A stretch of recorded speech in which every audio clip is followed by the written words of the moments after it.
All right, so I ended up ordering those king bearings, and well, these are the correct ones. I can't find the other ones. Basically, they sent me another set of thrust washers, and they were for what do you call it? A what do you call those guys? Oh, a VR 38. So basically, I can't find it. This whole place looks like shit. But anyhow, regardless of what, I ended up ordering, a kit with all the what do you call it, bearings, and then these washers. But then they came with the VR 38, and then got them replaced. But it's funny because with Nissan, these are these same thrust washers that work on the you know 35, work between the 20 and the 25 of the VQ. Oh, and here goes another thing I wanted to show you. So this is the high rev I'm sorry. This is the stock gasket, and these are the ports that are open, but then you can kind of see where the head has these other openings, and they're closed off. Just have like that little bit. So if you go, here goes an actual high rev gasket, and when you put it on, let me see. Oh, I gotta get the wrong one. Whatever. It's I can get it the same thing. Let's see if I can match it correctly. I can't on that. Damn it! Look at y'all's making me look crazy. I have so many head gaskets. Cause here goes one that I did made up. So what ends up happening is it blocks that hole, and then it's easier if you see it like this. With the high rev, it actually blocks that hole, and then these are opened up as well this one's opened up as well on that one, plus these internal. So that's why I kind of had it like this.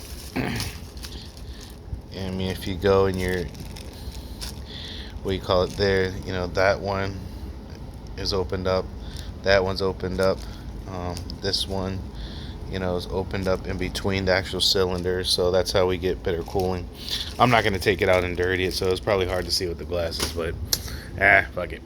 All right, so I'm helping a friend out with a, what do you call it, you guys see that head that's over there? If you guys know, that head right there is a KA. He's going to be building a KA, so help him out, get it going, and then basically tune it and whatever the case may be. So now I ended up he let me borrow his engine stand, because we actually just dropped the block off at what's that thing called, by the machine shop, by South Florida Cranking Machine. Guys, Larry, he's awesome. I'm kind of mad, this fucking motor's so goddamn heavy, with the heads and everything. And when I was putting this on, I went to go turn it, and it just went whoosh, the whole weight, and it kind of hit this nipple, I believe. I'm just hoping that it didn't bend it to where it has a vacuum leak now. So anyhow, I'm gonna start disassembling this block, but you can kind of see the damage of what it's really done here. Once we get this stripped, hopefully we can what's that thing called, move on, go to inspect the other pistons that are in there, and then see what's up. Also take off the head. This thing's probably garbage, but this is what I've always wanted to do, is open up this and see where we're at with it in terms of the other rings. So all right.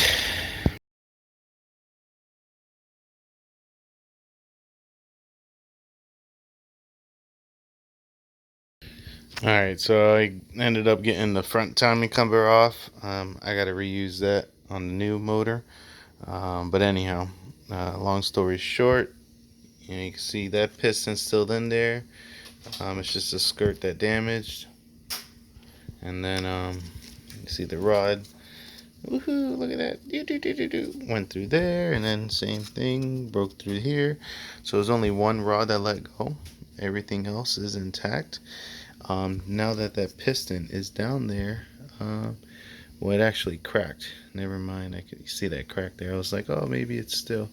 I could check the ring lands. Well, I'll check the ring lands on these other pistons and whatnot. That one, I guess the material flew back into there and damaged that one, but whatever. At least we're getting closer to seeing about the ring lands.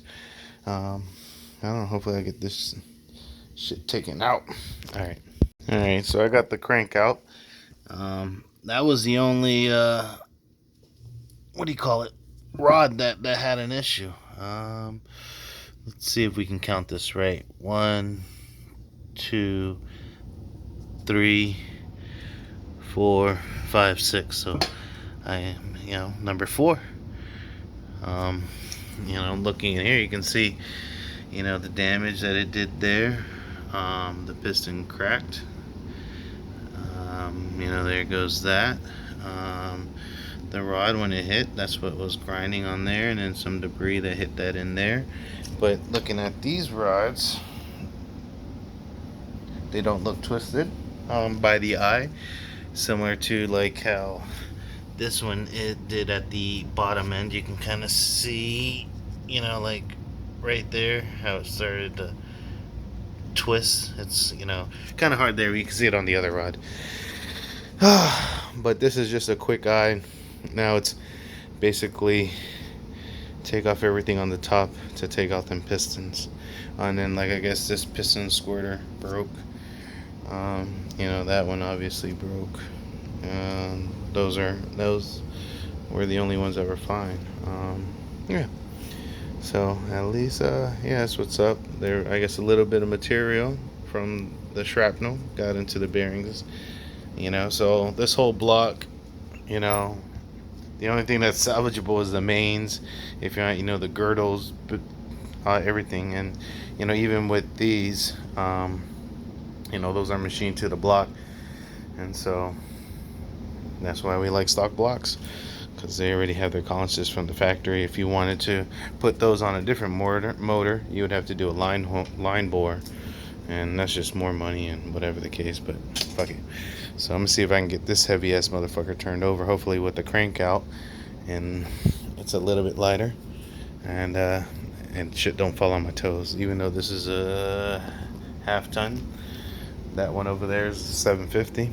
So we'll see, unless maybe they're both the same. I don't know. All right. So I finally got this damn block broken down. I got my intake stuff over there. I got, other stuff over there, fuel injectors, whatever, man. I'm just trying to get this shit so I really need to just take this shit to the damn recycling.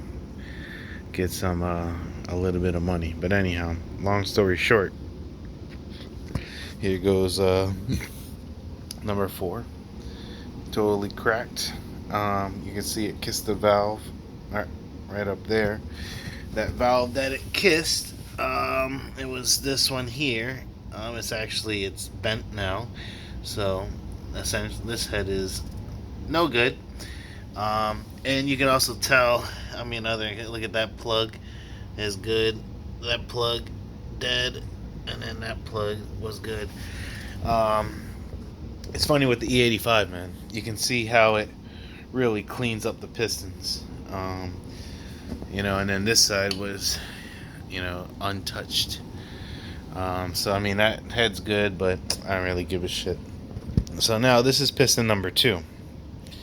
I went and we'll go through it, but basically the ring lands look good as fuck.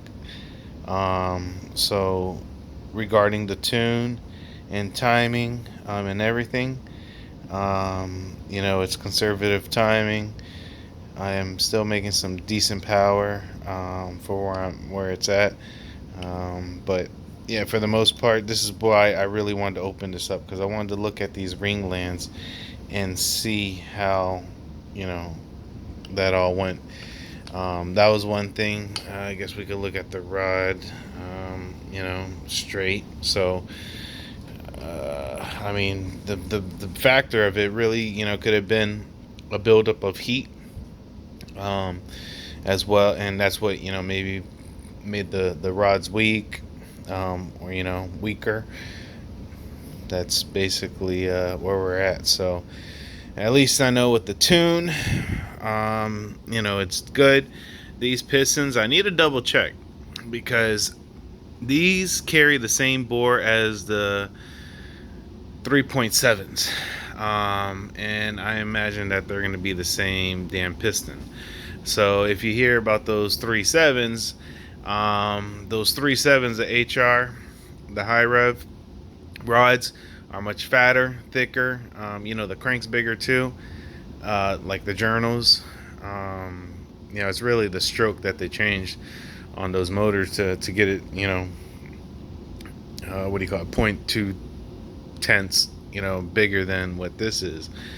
But essentially, I'm hoping that it's realistically the same pistons, because, like I said, people were being able to make 600 real horsepower stock on those. So if I upgrade, well, when I have these rods and these stock pistons, 500 should be no joke. It should be cake work. But yeah, now even look at that board, man. Oh my god, I could fist her. KAs, I'm kind of like a little ET retarded hands going in, especially when you trying to oil the block, like after you do it with the ET hands like this. But this one, I could just it's one of them OJ things. Let's see if we can get this one up just for shits and giggles. Alrighty, come on, boy, you can do it. And I guess really the biggest thing is I'm gonna have to possibly let me see. Oh yeah, I got it. So that's just hilarious, bro. There goes the ring lands. But actually, look at that. Look at that. Oh my god. The only damage to the ring lands is that's where the piston skirt broke off here. You can see that was what was in my actually in the windage tray there, but then also what was in the bottom of my oil pan. But these pistons might be pretty damn strong, because even look at that, it didn't shatter, it didn't disintegrate. It held pretty good. Wow, this is pretty awesome. It's pretty good news in terms of power and slugs. Look at that. That's awesome.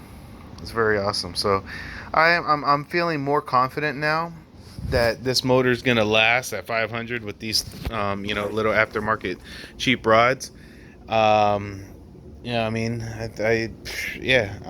like, this is why I really wanted to open the block. It was a test to my own knowledge in terms of tuning. I've been doing tuning for 9 years on my own car. I've done other people's cars, not to make power, just to get them pretty happy. The only reason why is because I don't want to take on no responsibility where someone's like, oh, you blew my motor, and then they spun a bearing, but then they want to blame it on the tune, or some bullshit, or like you fucking tune their car and the next thing you know their hub bearing goes out and then they say you caused it. You guys go fucking eat a dick. So anyhow, with that being said, I'm pretty, although I'm fucking tired as hell, I'm pretty ecstatic. So I don't know, it's just things. So now at least I can get rid of this and start cleaning up and move on to the next thing. So alright guys, hopefully we'll get this car running soon, because I gotta do something about this garage. So alright, like